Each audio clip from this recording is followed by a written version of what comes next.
جاتا ہے کہ سعد حسین رضوی صاحب چابی والا کھلونا ہے. کیا واقعی سعد حسین رضوی صاحب چابی والا کھلونا ہے اور ان کی چابی کس کی جیب میں ہے؟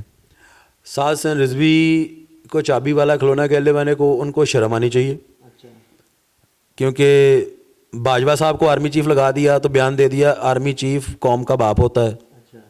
پھر باجوہ صاحب کے ساتھ عمران خان کا اختلاف ہوگا تو وہ باپ چینج کر لیا، ہو گیا نا چینج. پھر چیف اپنی مرضی کا لگ گیا تو کہہ دیا چیف جسٹس قوم کا باپ ہوتا ہے. جب اس کے ساتھ اختلاف ہوگا تو کہہ دیا جناب یہ بھی غلط باپ نکل آیا. پھر جناب آپ نے کہا کہ جناب میں اس کو ایکسٹینشن بھی دوں گا، سب کچھ کروں گا. پھر جب آپ کی گورنمنٹ ختم ہوتی ہے تو آپ کہہ رہے تھے میرے ہاتھ میں تو ایک سپاہی بدلنے کی بھی، پرائم منسٹر کہتا ہے کہ میرے پاس تو ایک سپاہی کو بدلنے کے لیے بھی میرے پاس پاور نہیں تھی، یہ تو سارا کچھ اسٹیبلشمنٹ کر رہی تھی. تو جب سارا کچھ اسٹیبلشمنٹ کر رہی تھی اور آپ ایز اے پپٹ ڈانس کر رہے تھے، اس کو کہتے ہیں چابی والا کھلونا. سعد رضوی کو سر کس نے چابی دینی ہے؟ سعد رضوی نے باہر نکل کے یہ کہا مجھے وزیر اعظم بنا دو یا میری جماعت کو سیٹیں دو. اس نے تو یہی کہا جناب اس سفیر کو باہر نکال دو. مجھے صرف اس بات کا آنسر چاہیے کہ رسول اللہ صلی اللہ علیہ وسلم کی شان میں گستاخی ہو جائے تو سفیر کو باہر نکالنے کا مطالبہ کرنا کیا ناجائز مطالبہ ہے؟ کیا رسول اللہ صلی اللہ علیہ وسلم کی شان میں جناب گستاخی ہو اور ختم نبوت پہ ڈاکہ ڈالنے کی کوشش کی جائے، حلف نامہ تبدیل کرنے کی کوشش کر دی جائے؟ وہ اگر حلف نامہ تبدیل ہو جاتا تو آپ کی تمام سیٹوں پہ قادیانی الیکشن لڑ سکتے تھے. ٹھیک ہے، تو کیا اس کے اوپر پروٹیسٹ کرنا اور دھرنا دینا یہ چابی ہے؟ اگر اس کو چابی کہتے ہیں تو اللہ پاک کا کروڑوں اربوں شکر کہ ہمیں یہ والی چابی لگتی ہے. میں اللہ سے دعا کروں گا کہ یہ والی چابی ساری زندگی مجھے اور میری جماعت کو لگتی رہے جی. اور یہ میں اللہ سے دعا کبھی نہیں کروں گا کہ جنرل باجوے والی چابی ہمیں لگے.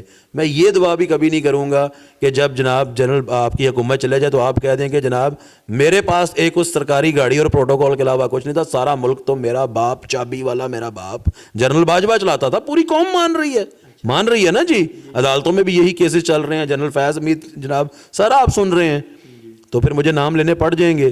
تو وہ ہے چابی اصل، اور وہ چابی لگاتے تھے. اور یہ ڈگڈگی ہمیں وہ ہوتا نا کہ وہ ایک گھلونا ہوتا ہے، وہ پیچھے سے اس کو چابی لگائیں وہ آگے سے یوں ڈگڈگ بھی بجاتا ہے. وہ چابی لگاتے تھے، یہ صرف عمل نہیں کرتا تھا، یہ وہ ڈگڈگی بھی بجاتا تھا ان کی. ٹھیک ہے، یہ اصل میں تو انہوں نے ان کو سر اپنے سر پہ لاگو کیا ہوا. ہم نے ایسا کوئی چکر نہیں ہے سر. ہم الحمدللہ ختم نبوت پہ کوئی بات آئے گی تو ہمارا ایمان ہمیں چابی لگا دیتا ہے. ناموس رسالت پہ بات آئے گی ہمارا ایمان ہمیں سر چابی لگا دیتا ہے. اور اگر ہمیں ہمارا ایمان چابی نہ لگائے تو پھر ہمیں رجوع کرنے کی ضرورت ہے کہ خدا نہ خواستہ کیا ہم مسلمان بھی رہ گئے ہیں کہ نہیں رہ گئے. مزید انفارمیٹو ویڈیو دیکھنے کے لیے ہمارے یوٹیوب چینل کو سبسکرائب کریں اور ساتھ ہی گھنٹے کی آئیکن کو دبائیں تاکہ ہماری آنے والی نئی ویڈیو آپ تک بر وقت پہنچ سکے.